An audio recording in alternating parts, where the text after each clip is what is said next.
যে কোনো ত্রিভুজের পরিবৃত্ত বা সার্কামসার্কেল আসলে কি?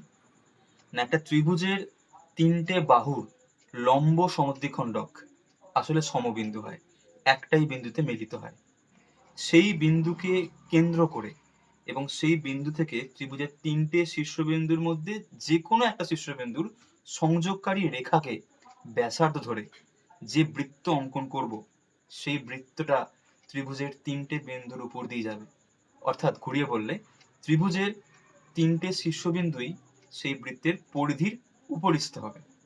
এই যে বৃত্তটা অঙ্কন করলাম, এটাকে আসলে বলা হবে ত্রিভুজটার পরিবৃত্ত বা সার্কামসার্কেল।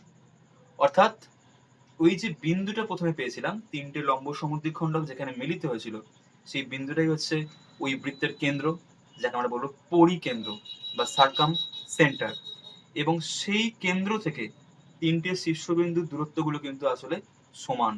এই সংযোগকারী রেখা যাকে ব্যাসার্ধ করা হয়েছিল, যেটা বৃত্তটার ব্যাসার্ধ, ওকে আমরা বলবো পরিব্যাসার্ধ বা সার্কাম রেডিয়াস। আসলে যখন আমরা পরিবৃত্ত অঙ্কন করব, যে ত্রিভুজের পরিবৃত্ত অঙ্কন করছি তার তিনটে বাহুর লম্ব সমদ্বিখণ্ডক কিন্তু আঁকতে আসলে হয় না।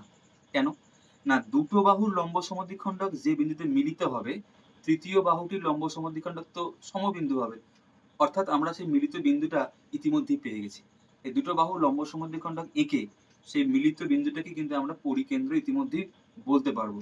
সেই পরিকেন্দ্রটা যেই পেয়ে গেলাম, তখন ত্রিভুজটার যে কোনো একটা শীর্ষবিন্দুকে সংযোগ করব সেই পরিকেন্দ্রের সাথে। তাহলেই পেয়ে যাব যে ত্রিভুজটা, যে বৃত্তটা আমরা আঁকতে চলেছি, তার ব্যাসার্ধ।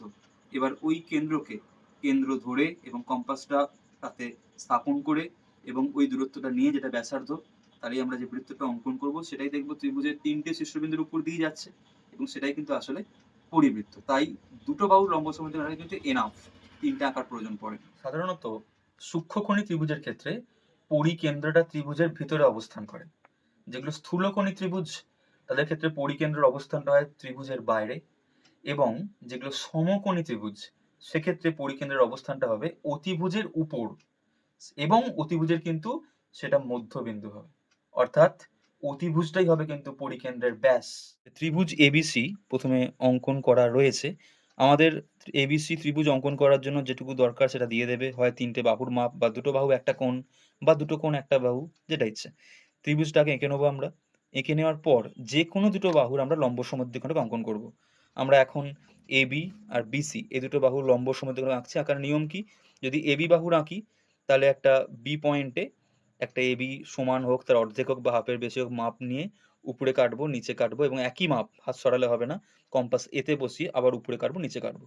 যে দুটো পয়েন্টে ছেদ করবে, পয়েন্ট দুটোকে যোগ করে দেবো, তাহলেই পেয়ে যাবো এবির লম্ব সমদ্বিখণ্ডক। একই উপায়ে আমরা বিসিরও তাই লম্ব সমদ্বিখণ্ডক আঁকবো। এবিসির বিসি এবং এবি দুটো বাহুর লম্ব সমদ্বিখণ্ডক ইতিমধ্যেই অঙ্কন করা হয়েছে, এবং দুটো লম্ব সমদ্বিখণ্ডকের আলাদা করে নাম না দিলেও হবে, দেওয়ার প্রয়োজন নেই, দিলে দেওয়া যেতে পারে। ত্রিভুজের নাম কোশ্চেনে দেওয়া থাকলে নাম দিতে হবে, না দেওয়া থাকলে ইচ্ছা মতো নাম, এবিসি যেমন দিলাম এখানে। এবং লম্ব সমদ্বিখণ্ডকগুলোর নাম দেওয়া যেতে পারে এখানে, পিকিউ, এমএন, এক্সেট্রা। দুটো লম্ব সমদ্বিখণ্ডক যেখানে মিলিত হবে, সেই মিলিত বিন্দুটার নাম ইতিমধ্যে দিয়েছি, ও নাম দিয়েছি। তৃতীয় বাহু লম্ব সমদ্বিখণ্ডক আঁকার প্রয়োজন নেই, কারণ সেটা যদি আঁকিও, সেটাই ও বিন্দুগামী হবে, তাই এটা আঁকার প্রয়োজন নেই। এই ও বিন্দুটাই হচ্ছে আমরা আঁকতে চলেছি যে বৃত্তটা, তার কি কেন্দ্র। এবং সেই ও বিন্দুটা থেকে বা ও বিন্দুর সঙ্গে ত্রিভুজের তিনটে শীর্ষবিন্দু আমি যোগ করেছি, ও এ, ও বি আর ও সি, তিনটে কিন্তু আসলে সমান। এই তিনটি আসলে কিন্তু সেই বৃত্তটার কি ব্যাসার্ধ। তাই এবার আমরা কম্পাস বসাবো ওতে, এবং ও এ, ও বি বা ও সি যে কোনো একটা পরিমাপ নেবো। ওতে কম্পাস বসিয়ে আমরা যে কোনো একটা পরিমাপ নেবো, পরিমাপটা নিয়ে ওকে কেন্দ্র করে সেই পরিমাপটাকে ব্যাসার্ধ ধরে বৃত্ত অঙ্কন করব। দেখব যদি জ্যামিতি খুব সূক্ষ্ম হয়, ঠিকঠাক হয়, তাহলে কিন্তু সেই বৃত্তটা এ বি সি তিনটে বিন্দুর উপর দিয়ে যাবে। অর্থাৎ সেটাই হলো কিন্তু ত্রিভুজটার পরিবৃত্ত। ও কেন্দ্রীয় বৃত্ত যেটা অঙ্কন করা হলো, সেটাই কিন্তু এবিসি ত্রিভুজটার পরিবৃত্ত। সেটা লিখে দেবে তলাতে, ও কেন্দ্রীয় বৃত্তটি হলো ত্রিভুজ এবিসি এর পরিবৃত্ত। যদি পরিব্যাসার্ধ পরিমাপ করতে বলে তবেই পরিমাপ করবে, নাহলে না করলেও চলে যাবে। পরিবেশিত মানে কিন্তু এখানে ও এ বা ও বি বা ও সি প্রত্যেকেই।